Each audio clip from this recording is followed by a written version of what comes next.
এই বৃদ্ধি লুকের ভিডিওটাতে তোমরা অনেক অনেক ভালোবাসা দিয়েছো এবং সবাই অনেক কোয়ারি করেছো যে এই হেয়ারটা আমি কীভাবে করেছি। চলো তাহলে আজকে দেখে নিই আজকে এই সুন্দর হেয়ারস্টাইলটা আমরা কিভাবে করেছি। খুবই সহজ এবং খুবই কম সময়ে তোমরা করে ফেলতে পারবে এই হেয়ারস্টাইলটা। তার জন্য এখানে কিন্তু আমি একটা হেয়ার এক্সটেনশন ইউজ করেছি, যেহেতু আমি একটা এক্সট্রা ভলিউম চেয়েছিলাম। আর যদি তোমাদের হেয়ারের ভলিউম এমনিতেই অনেক বেশি থাকে তাহলে আর এক্সটেনশন লাগানোর প্রয়োজন নেই।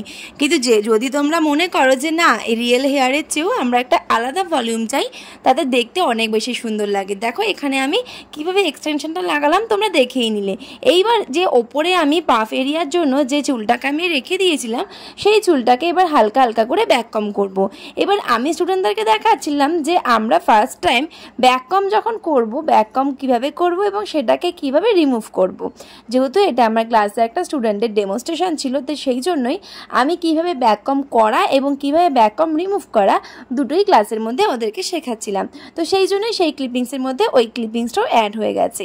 যাই হোক তোমরা দেখে নিলে আমরা ব্যাককম যখন করব এইভাবে ওপর থেকে নিচের দিকে টানবো, আর যখন ব্যাককম খুলবো তখন কিন্তু নিচ থেকে ওপরের দিকে টানবো। তাহলে খুব সহজেই তোমরাও কিন্তু ব্যাককম খুলে ফেলতে পারো। অনেকেই আছো যারা ব্যাককম খুলতে পারো না, কিন্তু ব্যাককম চুলে করার পর ওপর থেকে আবার তোমরা চুল থেকে আঁচড়াতে শুরু করো, তখন কিন্তু চুলে প্রচণ্ড পরিমাণে জট পাকিয়ে যায় এবং সেটা অনেক বেশি খুলতে অনেক বেশি কষ্ট হয়।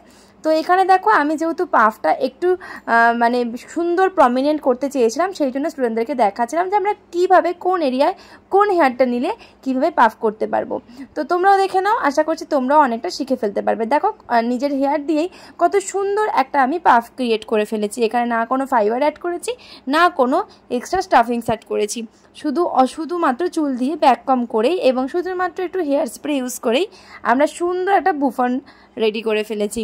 আর এইভাবে কিন্তু তোমাদেরকেও বুফন রেডি করতে হবে যারা একদম বিগিনার মেকআপ আর্টিস্ট রয়েছে। খুব সহজেই কিন্তু তোমরা এইভাবে বুফনটা ক্রিয়েট করে ফেলতে পারো। খুব সহজে যদি দেখো আমার ভিডিওটা একটু ভালো করে, তোমরা অনেকেই আছে যারা পাফ করতে ভয় পাও, তোমাদের জন্য কিন্তু পাফটা অনেক বেশি ক্লিয়ার করে দেখানো হয়েছে।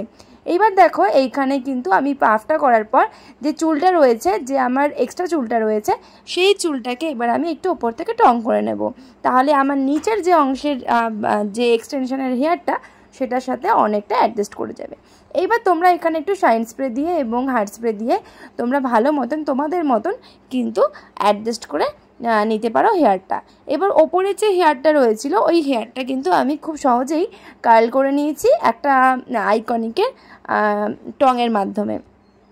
ফ্রন্ট হেয়ারের ভিডিওটা নেওয়া হয়নি, নেক্সট টাইম কখনো যদি এই হেয়ারটা কারোর চুলে করা হয় তখন তোমাদের সাথে অবশ্যই শেয়ার করব। কারণ এই হেয়ারটা তোমরা অনেকেই আমাকে জানতে চেয়েছিলে যে আমি কিভাবে করি। তোমরা যারা এস করতে একদম ভয় পাও তাদের জন্য খুব তাড়াতাড়ি নিয়ে আসবো একটা এস প্যাটার্নের সুন্দর হেয়ারস্টাইল।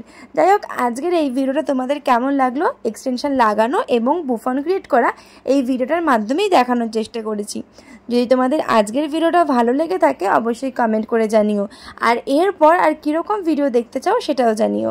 শাড়ি ট্যাপিংয়ের ভিডিওগুলোতে তোমরা অলরেডি অনেক অনেক ভালোবাসা দাও, কিন্তু কি বলো তো সবসময় সব মডেলদের হোক বা ক্লায়েন্টদের হোক শাড়ি ট্যাপিংয়ের ভিডিওটা আর করা হয় না, আর আমি সেটা পছন্দও করি না। যাই হোক আজকের ভিডিওটা ওভারঅল কেমন লাগলো কমেন্ট করে জানিও।